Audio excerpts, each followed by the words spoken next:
Welcome to Education Perspectives. I am your host, Liza Holland. This is a podcast that explores the role of education in our society from a variety of lenses. Education needs to evolve to meet the needs of today and the future. Solving such huge issues requires understanding. Join me as we begin to explore the many perspectives of education. We are so excited to welcome Darcy Bakkegard today. Darcy believes in the power of education to change lives and the power of teachers to lead that change. To help teachers do this work, she co-founded the Educators Lab USA and is a board member of the Educators Lab Global. She designed and facilitated the Teacher Empowerment Incubator, a pilot program that supports rural teachers as community collaborators and problem solvers. A classroom teacher for over a decade, Darcy creates the type of PD she always wanted, driving change in education and empowering teachers as change makers. Through her work, teachers reconnect with their purpose, rekindle their spark for teaching, and reignite the joy of teaching and learning. In addition to her work, Darcy is the co-author of the Startup Teacher Playbook, a frequent contributor to Edutopia, holds a Master's of Secondary Education, is an ISTE certified educator, and is an experienced international presenter and keynote speaker. She is always up to brainstorm and collaborate. She lives in Fargo, North Dakota, with her husband and their triplets. So, Darcy, welcome to Education Perspectives. We are so delighted to have you. Thank you for having me on. I'm excited to have a conversation about all things education. Well, I have to kick you off with our big question. From a 30,000-foot view, why do you think that we as a society invest in education?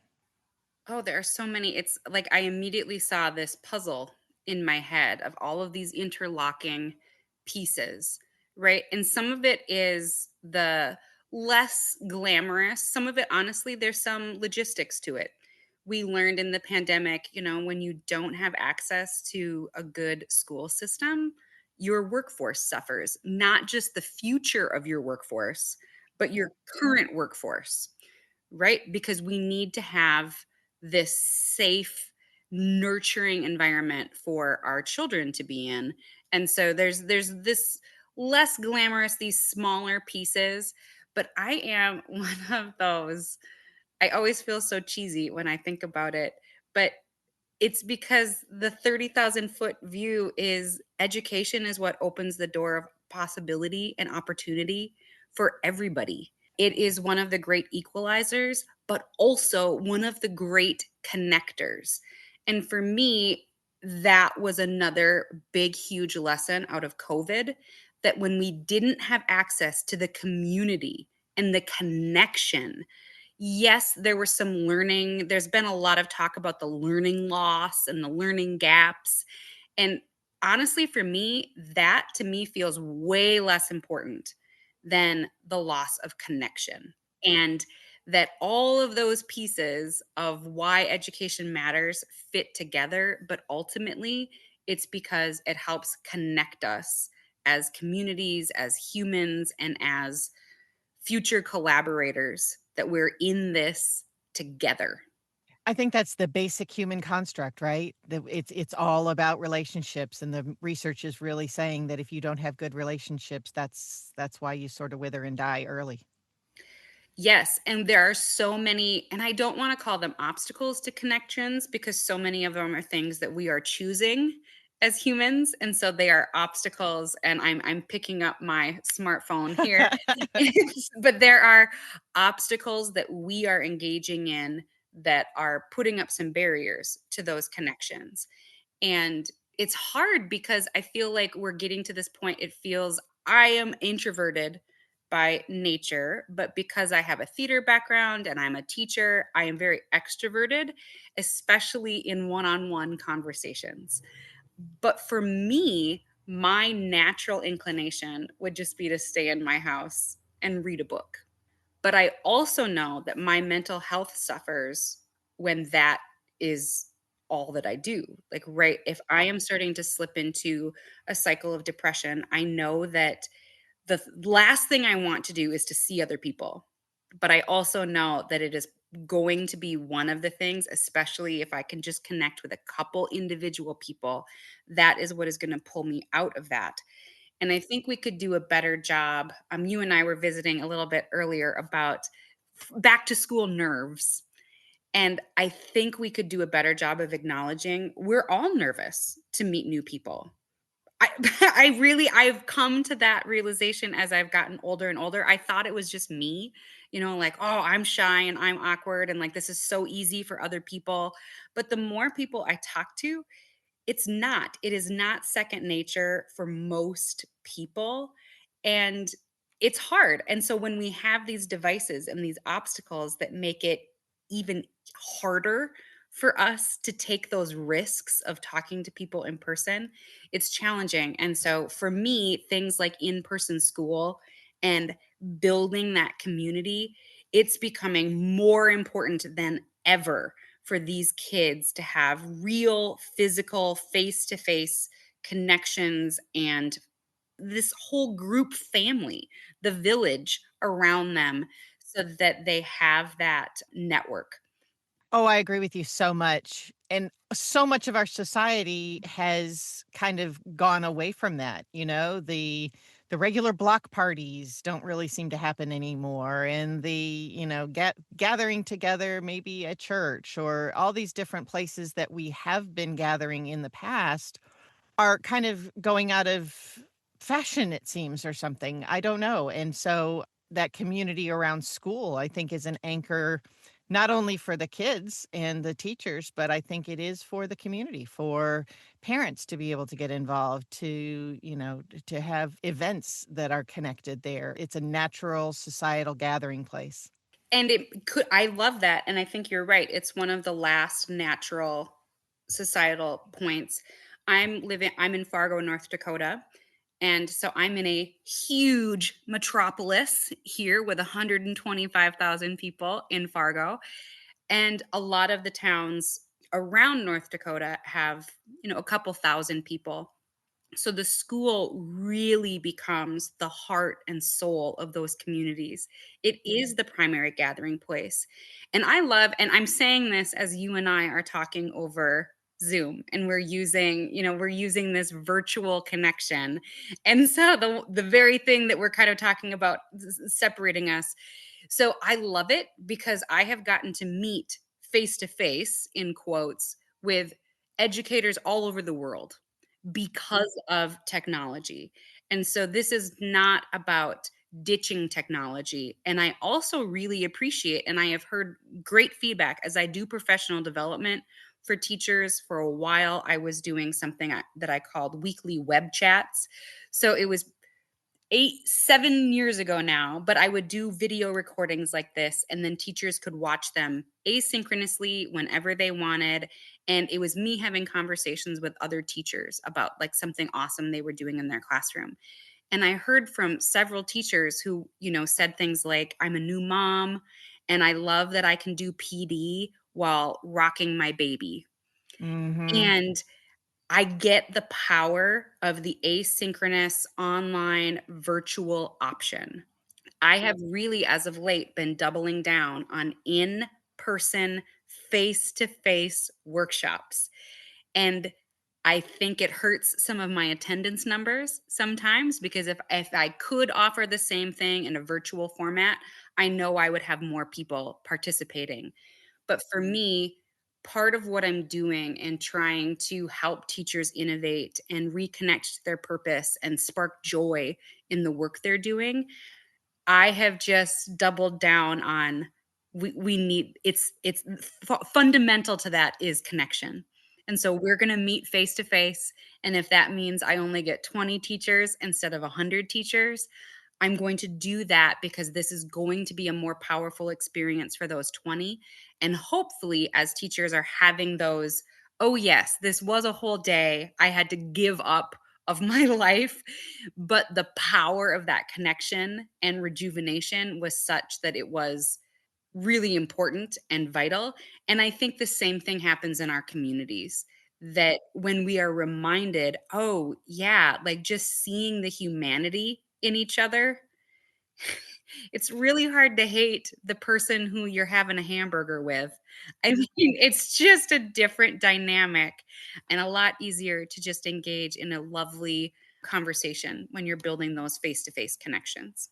I think that's so true. And, you talk about the devices and these perfect lives that are portrayed on Facebook. It's only the absolute best of the best of the best. And so, for people to realize that we all have struggles, we all are, working through this mess. And yes, we want to celebrate the really neat things, but the rest of life still goes on. It does, and Liza, this summer, I had one of those. I ran into a mom friend that I know not very well, and she said, "So how is summer going?" And I said, "Well, we have had some amazing adventures, and I am also losing my mind. It has been a bit of a you know what show."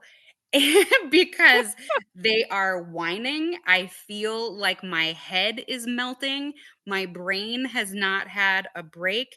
I'm feeling tremendous mom guilt that I'm not happy enough being with my children. I mean, I waited and waited for these humans that I created. Like, I had to work so hard to create them.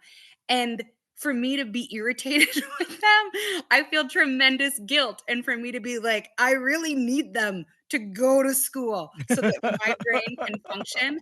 And this mom, I just kind of, I mean, and I said it like this with a smile on my face, but I was like, and she looked at me and she said, "Thank you for giving a real answer." Yeah. And I hadn't thought of it that way. I was just honestly, I was at my wit's end, and I was like, "Well, I'm not gonna pretend. I feel like I am going This to is what's going explode." on. Yes. This is I am having a rough time. Summer, I as an educator, summer was never long enough, and as a mom, I hit, like, July 20th, and I went, "When are they going to school?" Because they need more, and my brain needs more. And I am so grateful that I have the luxury of staying home with my kids in the summer, that my work and my husband, like, that our life accommodates that. And yet it was a reminder to me of, oh yes, because teaching too is an oddly isolating profession. And I think when you're a mom, it can be oddly isolating. You're with people all day every day, but you are not having particularly stimulating conversations. You are not challenging yourself. You are not getting to do the kind of fun work that at least my brain really craves. And I have learned this summer, I'm 45 and I'm just learning this lesson. At 45, I have learned, oh, wow, I need that. And without that, my mental health suffers and I am a worse mom. Yes. I am a better parent when I have built in time for me to collaborate, to have conversations like this. Yes. And these conversations are fuel for my soul and a balm for my brain that help me continue to be a better version of myself. And when I don't have those opportunities, then things go haywire. And I think that connects exactly to what we were talking about of when we don't have those connections, Mhm. that social isolation, that anxiety, all of the depression, all of those things are exacerbated. And so, to wrap this back to your big question, yeah, I think public education is more important than it has ever been so that we are building strong webs of support around these kids and helping protect them, but also providing those spaces for the adults who are anxious and having a hard time and needing both sides of that so that they know their kids are in a safe place so they can do the brain work that they want and need, but also so they have a built in community that they can tap into when they need a little bit more support. Absolutely. Oh, that's such a powerful conversation, and I feel like I could go on and on and on with that forever. But since we are time limited here, tell me a little bit about what drew you to education in the first place. Well, I was a theater major and started working in theater post college. And it was one of those, as a kid, I always wanted to be a teacher. And then I got really into theater and kind of felt like I had to choose. And so I chose majoring in theater. And then as I was working, it just, as much as I loved it, there was just something that was missing for me. And I went back and got my English degree and my master's in secondary education and became a speech, English, and theater teacher. And so I have had it's been perfect. And in hindsight, it was a really obvious connection, but was not something that my 18, 20-year-old brain was ready to latch onto. And I love the process of education. And whether it's my theater background or my teaching background, I love having this destination in mind, whether it's the production or the summative assessment or these end targeted goals. I love having this destination in mind and then getting to put all of the pieces in place so that everyone can successfully get there. And there's something so magical and beautiful about that. And yeah, and then, being a teacher really is doing a performance role It all is. day, every day. I will say that my theater background definitely helps. I think I'm authentically myself. I don't think I'm a character when I'm in front of my students, but I do treat it as a separate thing. Mhm. Right, and that every single period as I went through the day, every single group of kids deserved the best version of me that I could muster. And sometimes that wasn't the greatest version of myself, but, like, right, just in that time, and that took a lot of grace and practice as a teacher to acknowledge that not every day was I going to be 100%, but that those students deserved the best version of myself that I could give them that day. And sometimes that was only 10%, if I'm being honest. And that's okay. But that was We're and it human. Yeah. correct. And so, but that performance part still helped me kind of give a little bit of separation between me, my life, and what was going on for me, and helping create the learning experience and environment that every single student deserved or trying to. Absolutely. Absolutely. And I tell you, I recently had the opportunity to do some work with junior achievement. And part of that was going into the classroom, and I jumped in with both feet with a JA in a day, which meant I had the classroom all day for one day. And it was so exciting, and there was so much energy from the students and all this kind of stuff, but I got done with the day and I was flat exhausted. I went back to the hotel and was like, "How do teachers do this every day?" It is like running a marathon. Yeah, it's like that performance task It sort of is, thing. Yeah, because you wow. are on. You are on, and then about the time, at least in my experience, about the time that you let your guard down a little bit and think, "Okay, I have a break," the phone rings, the email comes in, the kid walks in the room with some fresh problem or challenge, and you're right back in it. Yeah, so it is exhausting. I'm excited to see my little ones started kindergarten today. I have 5-year-old triplets, and they started kindergarten, and so I dropped them off, and we got them all set in their rooms, and it was a very different experience, and I have a fresh appreciation, and as a teacher now in hindsight, I wish I would have had this experience 20 years ago, just the way my life panned out. I'm an older than average first time parent sending my kids to kindergarten. But the amount of empathy that I have now for those parents who were emailing me about their senior is different. And I think that I would have been kinder, more compassionate. I don't think I was ever mean. I really hope not. I don't see that in you.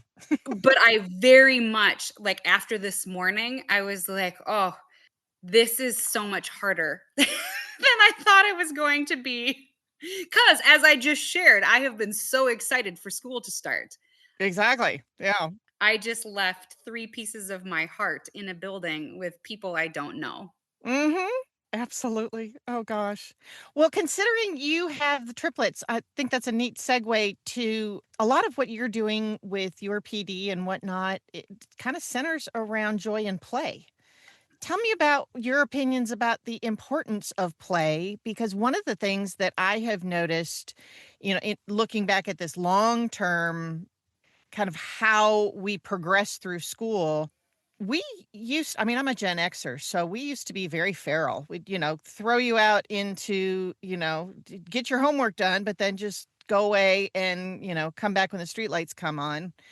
And so we got a lot out of play that really were the foundational skills for really good negotiation, critical thinking, helping to, what game are we going to play? I don't know. What do you want to play? What are we going to do? What are the rules going to be? Oh, let's argue about that and work it out. Let's communicate in those types of ways. And now we find kids going from a curated adult monitored play date to a curated adult monitored camp, which doesn't mean that they're not great experiences for the kids, but it does mean that they're missing something in their growth and development. And I think one of the critical things in there, and this is going to sound weird as a parent and as a teacher, some of that is the unsupervised play. Mhm. So much of that, of the curated part, is wonderful. And I'm a teacher. Obviously, my whole job was to curate learning experiences. But so much of that is what you figure out. And I'll up you, I'm the tail end of Gen X, but growing up in North Dakota, and my parents are both from a town of 100 people. And so when I would go to my grandparents, there were no streetlights. And so there was no come home when the streetlights come on, but we would be literally roaming the countryside Yeah. from morning till night. And I have vivid memories of myself and 2 of my cousins who are still my best friends, but the 3 of us took a canoe. I think we were 10 years old, and we took a canoe and we went canoeing for the entire day. Just through cow pastures, over rocks, through things, climbing around, hauling this canoe. There no cell phone, like, so I get exactly what you're saying. And as an adult, it is hard. And we also live where we're much more aware of safety and things like that, Yes. which are all great. But I just had a conversation 2 days ago with my 5-year-olds. We live in a neighborhood that has one entrance, and then it's like a big loop. And so there aren't through streets. Mhm. And I just told them, "You guys are big enough to ride the loop by yourself." Because we have to be providing those opportunities, and it's hard as a parent. And I told them they can't do it alone. They're 5.5. They can't go by themselves, but to ride the loop around our neighborhood where we know a lot of the people, you can do that on your bike, you can walk.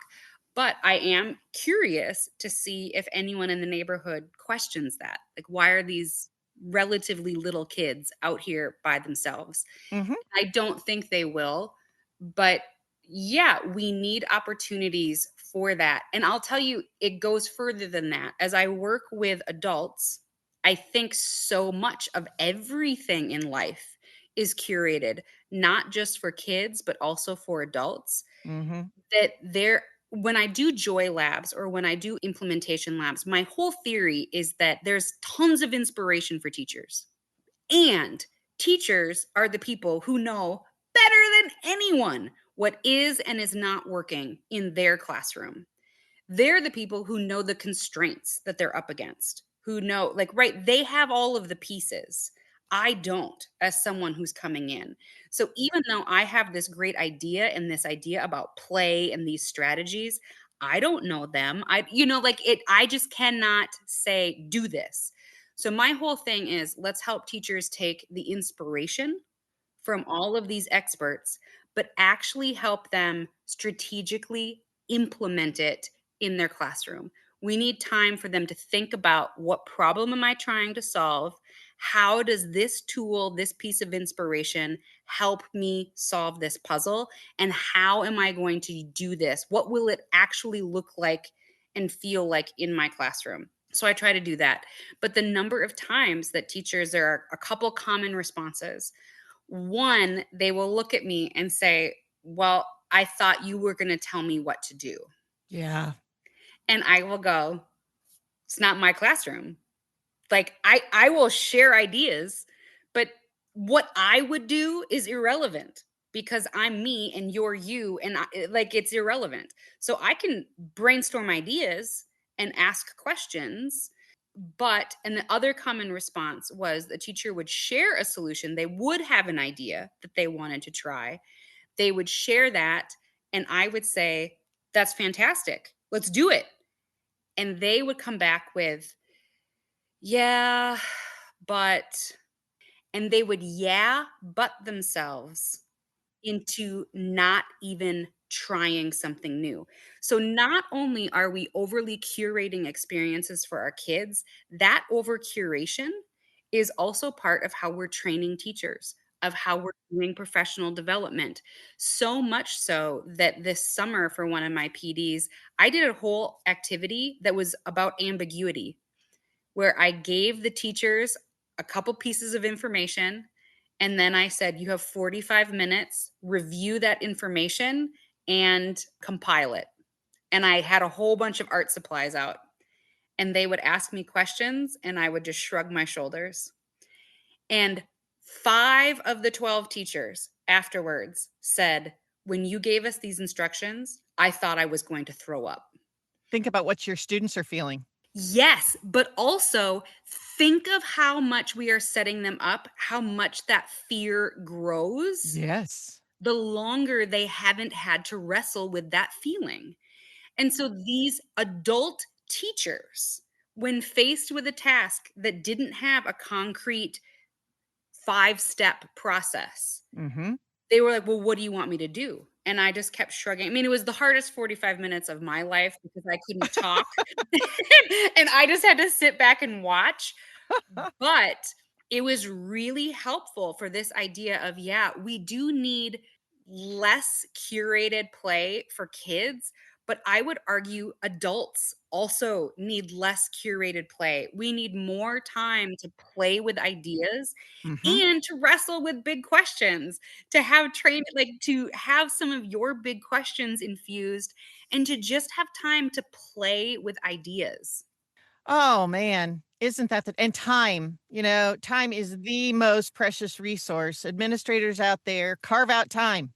Parents, try to find time to save your teacher's time. Yes. I'm telling you, it's the most precious commodity out there, and district level people are over curating, "Okay, today you're supposed to do this." Seriously? I got a master's degree for this. Well, and what it ends up doing is it even trains teachers to just want to jump through the hoops and to do what they're supposed to do so they can get it done. Yeah. And then the big problem, and that's fine, right? I taught juniors and seniors, and sometimes we would have to do something and they would look at me and go, "Why are we doing this?" And I would say, "I'm going to be honest, because it's a hoop we have to jump through." Mhm. Is there a really good academic or no? I'm going to be honest, but the district needs this information. I am your teacher. And you know what? Sometimes in life, you got to eat the frog, you got to jump through the hoop. So we're doing it. And they would kind of, and for whatever reason, that answer actually did work. They would go, "Oh, because I wasn't trying to trick them. I was just like, this is one of those things." But when we are training people and our teachers to jump through those hoops, when they're faced with a new problem, we are now at a disadvantage because now people don't know how to wrestle with ambiguity. They don't know how to break down those problems. They don't know how to have kind, thoughtful, collaborative conversations about what's possible in those conversations. and around those problems. So we've set up all of these things where we've really killed creativity. Yes. And I talk about that a lot as a high school teacher. You know, you walk into, and just this morning, I got to take 3 little kiddos into 3 different kindergarten classrooms, and the energy is just, I mean, it is buzzing in there. Bursting in there. Yeah, I Absolutely. mean, especially the first day. And I've gotten to visit many kindergarten classrooms, and the love and the curiosity is just palpable. And I kept looking then at my teaching in my class, and this connects back to play and why it is so important, that I kept looking at my kids and going, when did we kill that curiosity? When did we kill? Because humans are innately curious. Some are more cautious than others, but we are innately curious. So, when in our system, and I will again say, as I said at the beginning, I full throated support of education, especially public education. But also, when did we kill that curiosity? Because unless we are fostering that curiosity, we will not be able to solve the problems that we're currently facing, let alone the problems we're going to be facing. So, play for me is integral in that. Because so many, for me, again, high school being my experience, so many of those kids sit all day. Yeah. They don't move. And so play was important sometimes. Sometimes I would make an activity something that we had to stand and move around to do, honestly, just for the sake of movement. And I think that that is one reason, and a reason enough to do some play based activities. And then B, the idea of play, as you're saying, of like the figuring out the rules of the game and negotiating this and doing that and exploring this, it becomes much more authentic, and it's tapping into these other diverse pathways that we want students to develop. And I didn't realize that, I'll be honest. It was probably I think it was year 9 for me as a teacher. My master's thesis is interactive theater strategies for the classroom, Oh, wow. because theater is my background. Right, So right. for me, it's just second nature. And I finally had an administrator, and if there are administrators listening, I wrote about this, the gifts that administrators can give to their teachers. And one of them is to see your teachers in a way that they don't see themselves. I had a fantastic supervising principal, the assistant principal, Dr. Holly Ripke. And she, after a lesson, came up to me and she said, "How'd you get the kids to do that?" And I looked at her and just went, "Well, it was what was on the task board for today." Like, I was so clueless. I said, "Well, my answer, well, it's what I told them to do. I did it." And she goes, "No. I have seen these same students in other classrooms, and they would never do what they just did for you. So, how did you get your students to do that?" And she forced me to really think about, because for me, again, I kind of looked at her and I went, "Oh, like this isn't how all classrooms." Well, and, you're stuck in your box all day. You don't get to see all these other classrooms and how they're running, right? No. And so she was able to show me and tell me I was doing something different that was working. Like, right? It wasn't a bad thing. It was, and it's not what my colleagues were doing wasn't bad either. I was just doing something different. Yeah. And a lot of it came down to play and to structurally giving kids space. I look at it this way: they need space to look silly, because Yes. unless it's safe to be silly, taking risks will never feel safe. And I think that's part of that whole "how did we kill the creativity" thing, is it always has to be the right answer. It's not Correct. iterative. It's not okay to fail, you know? And Exactly. And so why would you ever take a risk? yes, exactly. And so the beauty of play and having more of these open-ended structures, and for you, these open-ended questions, it helps stimulate that opportunity. It gets more kids involved. I also realized that you need to start really small, and I had been intuitively doing this. Right, day of class, she was observing me in January. I didn't ask, and I think what she saw was this group of juniors. They were doing skits of some kind, and there were a couple boys, who like wore their cowboy boots and their work jeans to school. They were so funny, but also right on point with the content of what we were doing. Like, this was not a game for game's sake. There, like, the content was all woven into it. And I realized, though, that at the very beginning, that's obviously we didn't start and do that day one. We built up a great deal of trust. We Right. created a community where it was safe, where people were comfortable, where we started with things were fairly traditional, right? But that slowly we kept doing things, and the risks I was asking them to take and the vulnerability I was asking them to express just kept getting a little bit bigger and a little bit bigger. Yeah, and it couldn't have been done on day 1, right. It couldn't have been done on day one. And so I often tell people that, and even administrators who are saying, well, how do I get my staff to do this? I'm like, well, you need to acknowledge that it's not going to happen day one. And to that point of give them time so they can implement, if out of the blue you just say, here's an hour, I'll be honest, they're probably not going to accomplish much, because that is not how things have been done. So you have to create this system of support so that it's there. And then you have to lead by example. And so you best believe that when we were doing Pictionary, I am a horrible drawer. I always took a turn drawing. I made fun of my drawings. Frequently, the kids could not figure out what I was drawing, and I'd be like, "You guys!" Like, and I would be trying. And I did vocabulary dances where kids had to create a dance move that helped show the definition of the word. And then we would turn on music and we would dance.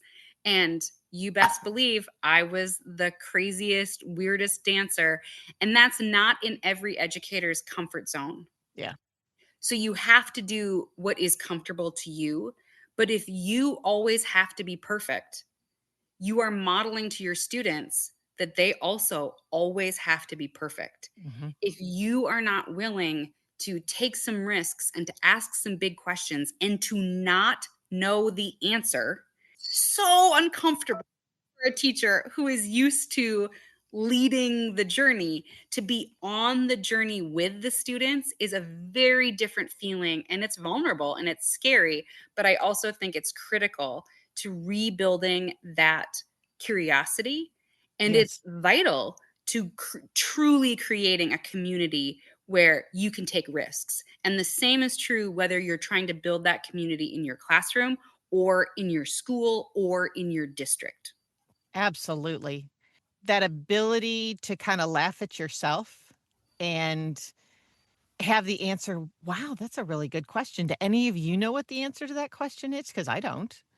Let's co-create together," And what kinda tools do we have if none of us in here know the answer to a question, what kinda tools do we have to be able to try to come to an answer to this question?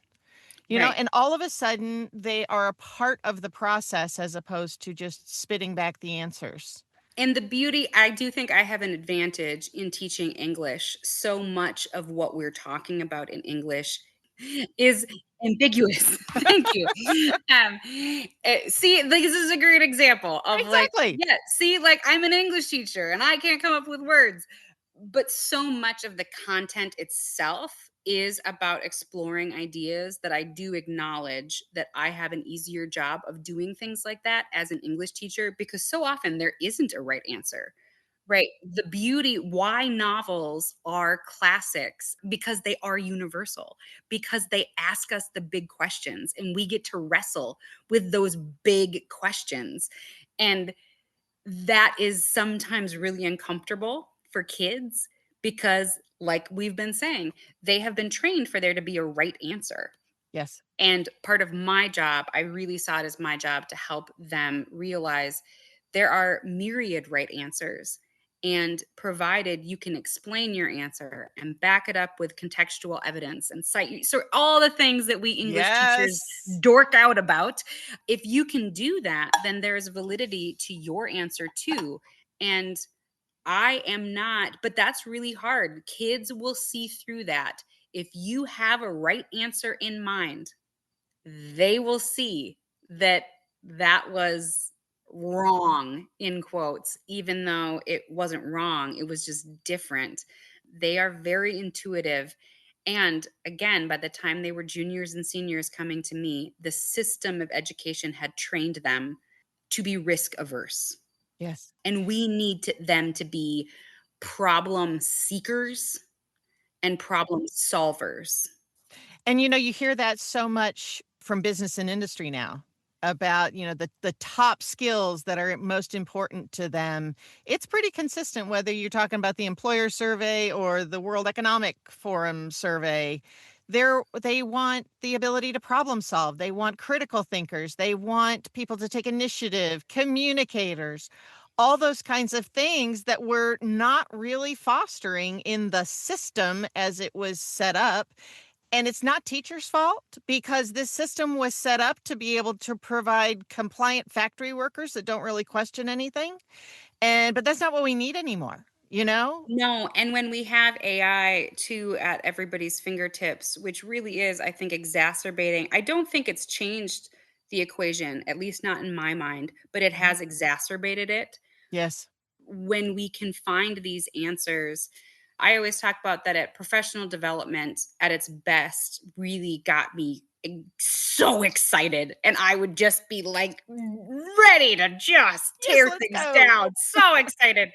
But even at its worst, sometimes there was a lot of PD, unfortunately, that I would sit there and go, I could be dusting my classroom right now, and it would be more productive than me sitting in this auditorium.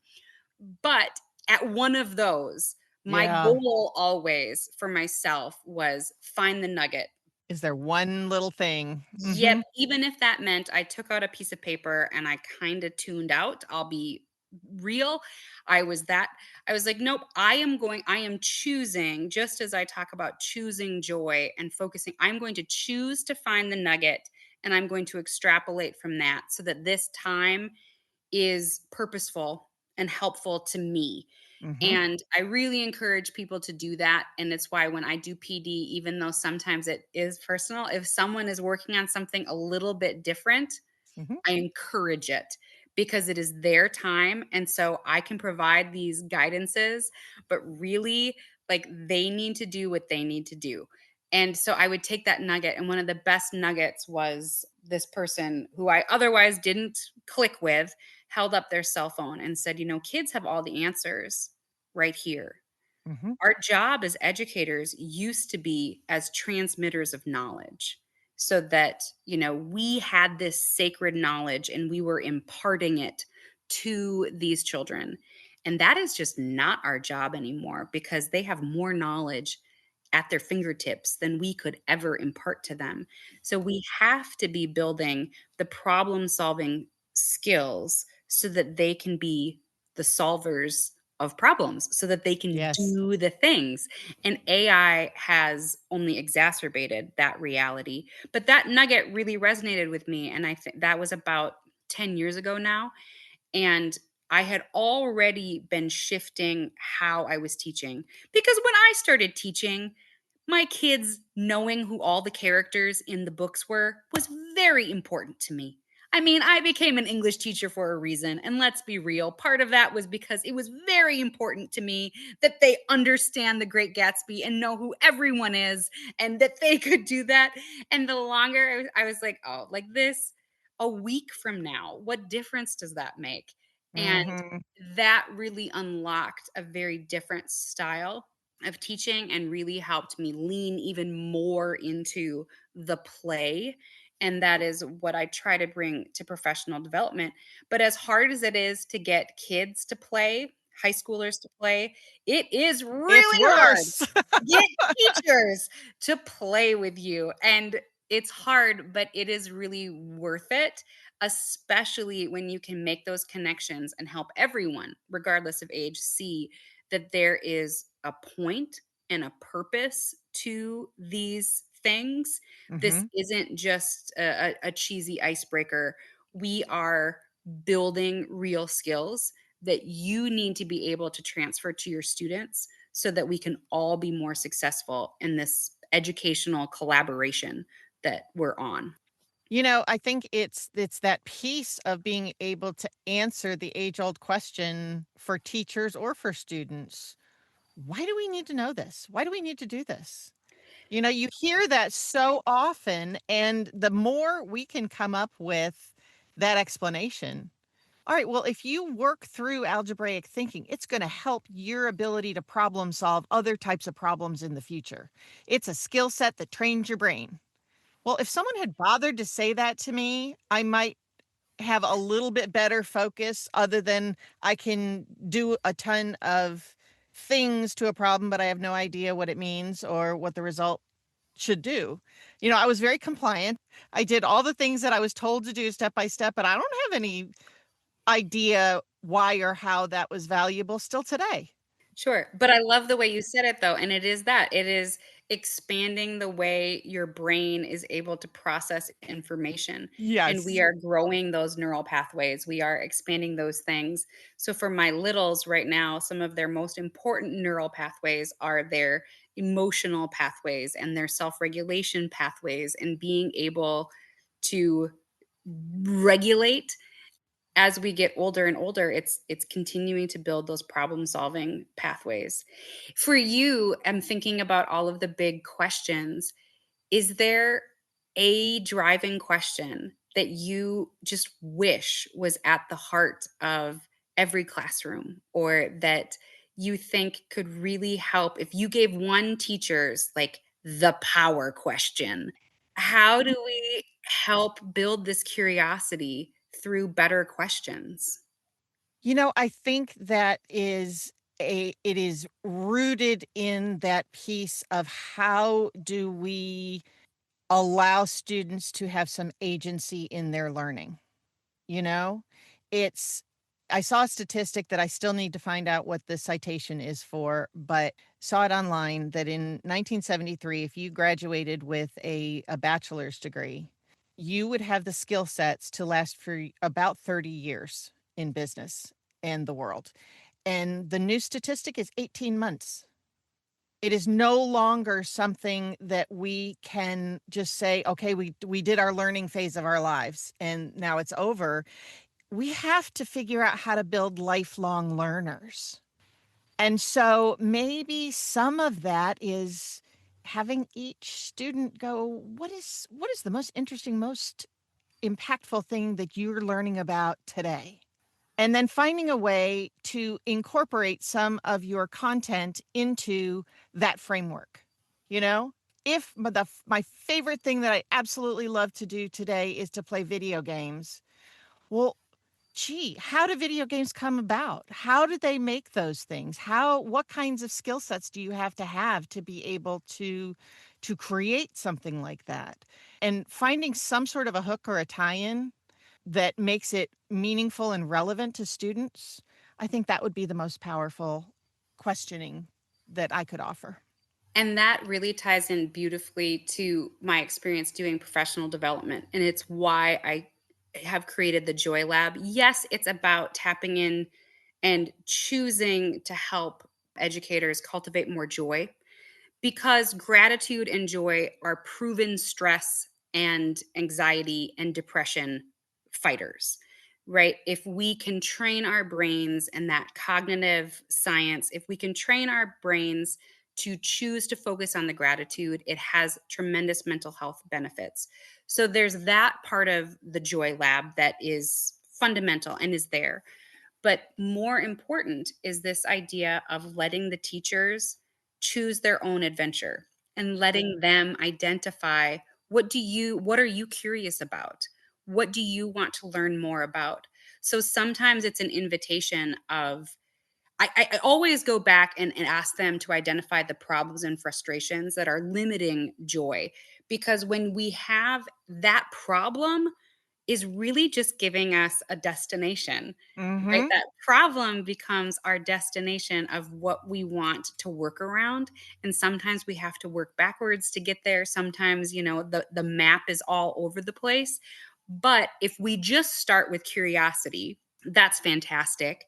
But sometimes that curiosity may not then pay off, quote unquote. Right. And I think there's value in just leaning into curiosity for the sake of Mhm. curiosity, for the Exactly. sake of a one-day workshop with teachers. The focus as with a problem as a starting point helps us work backwards and say, all right, now look at your joys. Are there any of those pieces that might be part of a solution to that problem? If the problem is students aren't engaged, if the problem is student self regulation, if the problem is fill in the blank, are there existing joys in your life that could help you address that problem? I love that. And how do you explore other resources, other opportunities, other human and it's like human people that can be part of your community and help give you inspiration? I, for one, of an educator, if what I am doing could help anyone, oh, I am so excited to just say, "Here, use it." Like, right? I spent a lot of time and energy creating this, and if you think it would help you, by all means, use it. And so I think people love to be, tapped into as experts or as resources. Mhm. So we have so been trained, though, not to ask for help, not to look weak, not to take risks. All of the things that Yes. we've been talking about end up being obstacles that prevent us from saying yes to trying something new. And administrators, really be careful. Even as a mom, I have been really trying to be careful about how often I say the word no. Mhm. That I'm really trying, in my kids just yesterday, as the day before school started, we had a yes day. And there couldn't be money involved, but if there was something they wanted to do, and as my 5-year-old daughter said, "And it can't be illegal."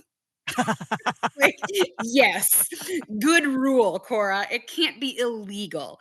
But otherwise, what do you guys want to do? And I'm going to find a way to say yes. And I think for administrators, it's scary. And I get there are a lot of extra constraints on administrators, but the more you can find ways to say yes to your team's ideas, teachers, the more you can find ways to say yes to the students' ideas, it builds confidence and it builds risk taking and it builds their capacity to continue to solve those problems. So we create that space and we help them tap into their joys to tackle this specific problem. And sometimes it is something really, I've done this with moms too, and they're like, I know I need to exercise, I just like cannot. And okay, so let's work backwards. And we end up coming up with a really tangible solution in 20 minutes. But because time is our more precious resource, we just haven't had the brain capacity Yes. to think through it. And so it's amazing in one day what a group of teachers can do. And then we do collaborative brainstorming together, we bounce ideas, we break down problems together. There are a lot of strategies that you can add into that to help build community and build vulnerability and build risk taking. But at the end of the day, they have something tangible that they can try. And hopefully it is rooted in something that brings them joy. And if joy isn't part of the solution, the fact that they are trying something, cognitive science and stress researchers have found that the act of taking control of a problem is in of itself stress reducing. Isn't that marvelous? Giving teachers this autonomy and giving them the space to say yes to their own ideas, it is sparking joy, reducing burnout, reducing stress, and creating a better learning environment for those kids because the teachers are having the space to really think about, okay, What is my contributing factor to this? And I love what Mel Robbins says about in Let Them, like the only thing I could let me. Mhm. Let me. Let them is the title of the book, but really her thesis is let me. And Stephen Covey writes about that in Seven Habits of Highly Effective People, the circle of control, the circle of influence, and the circle of concern. We, as teachers, we can only control what we can control, and that is ultimately us. But oh my God, do we have such a powerful circle of influence? And we can influence how those risks are taking. We can influence and create spaces where it is okay to be wrong. We can Yes. influence how comfortable our students are putting themselves out there. And that ultimately is going to lead to amazing opportunities for all of us. Absolutely. And I love that teachers really thinking through what it's done for them and the way it fills their cup. If they can somehow translate that into the activities and the process and whatnot for their students, the same thing is going to happen. I mean, if you listen to students about when they have really great teachers, and it's funny how the really great teachers don't have the discipline problems and they don't have that they don't have a lot of the problems that everybody else complains about, and a lot of it is because they found some way to give them context, they found some way to empower them to be somewhat of a driver of their own learning, and so if, And they built the connections. yes, yes, they definitely did. I know I keep saying that word, but it really is. Absolutely, it is the foundation.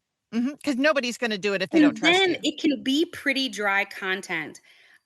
Struggle sharing this because it will sound like I'm bragging, but I want to share this as just a really concrete example of the power of this process. A teacher emailed me. She had to turn in her final assignment. Her problem, her challenge was that North Dakota's English language arts standards are basically the same as Common Core, but North Dakota wrote their own, so they're slightly different.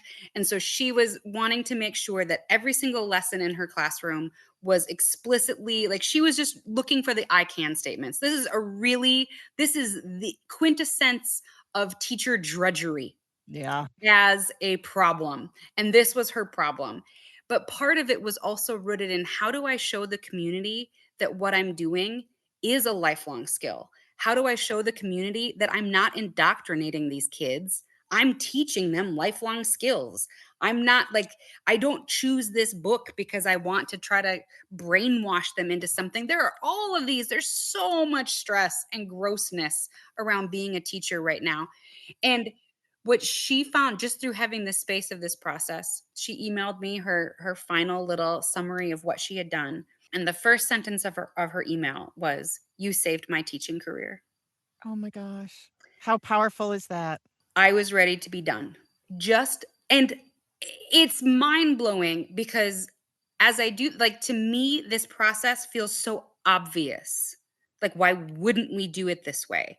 Why wouldn't you run your classroom this way? Why wouldn't you run your staff this way? But it is so antithetical to how so much of it is done Yes. that for her, really all I had done was created the space for her to ask some questions Yep. and then empowered her to look for some answers. And because I'm an English teacher, I was able to like give some pointers. I did not give the answer, but I pointed her to some resources. I asked some questions, most importantly, and she shared her response like right and I celebrated it. I asked some more questions. I threw out some what ifs. I'm really trying to build as a counter to yeah but, replacing yeah but with what if Yes. and letting that be a spark to imagination. So I asked some what if questions, and her next message back to me was, "You are like a fairy godmother. Like, this is everything I have needed." And ultimately, all I did is it's what you're talking about, Liza. I asked some questions and I created the space for her to explore solutions. And this teacher is entering this school year, instead of being burnt out, stressed before school even started, in her own words, she was so excited for school to start this year. See how powerful for her and how powerful for you. I mean, that's got to bring Yeah, you joy. it brings me so much joy, but here's why it ultimately brings me joy. Every kid that enters her classroom is gonna feel that joy. Yes. Yes, yes, and yes. It is going to, it's what you were just saying. The teachers who build those connections, they don't have behavior problems, and part of it is because the kids can feel this person loves what they're doing, and they love me.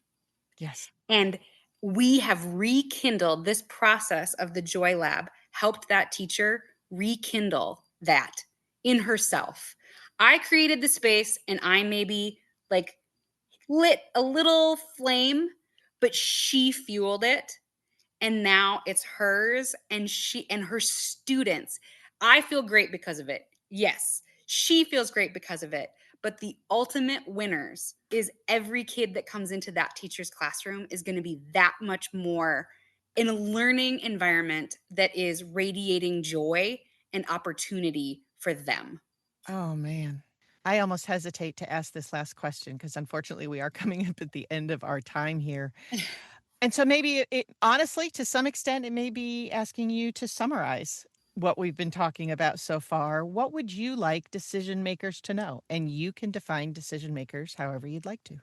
All decision makers at every level, teachers, parents, administrators, the more we can focus on building connection and community, that will create this web of safety so that we can ask those big what if questions. And when we make space and make it safe to ask what if, I feel so cheesy, but I am sincere. I don't think there's a problem we can't figure out.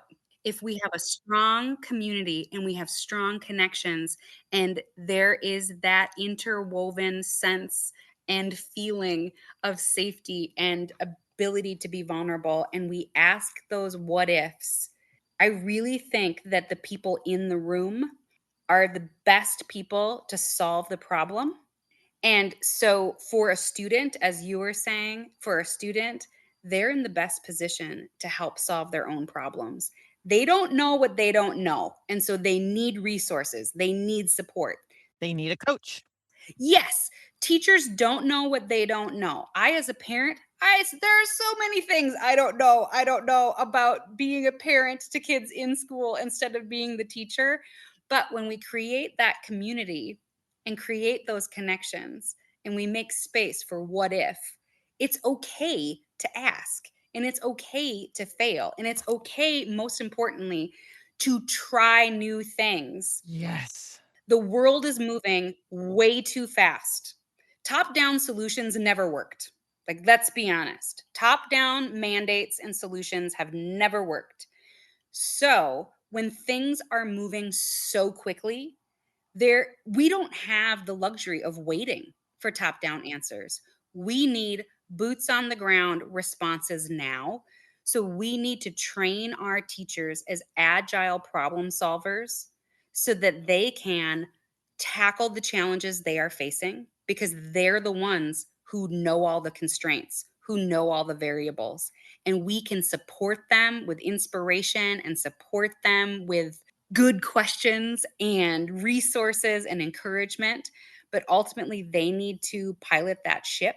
And through doing all of that, we can create the environment where students see their teachers trying new things, taking risks, asking good questions, right? When we create the conditions for the teachers, we can help them create those same conditions for their students.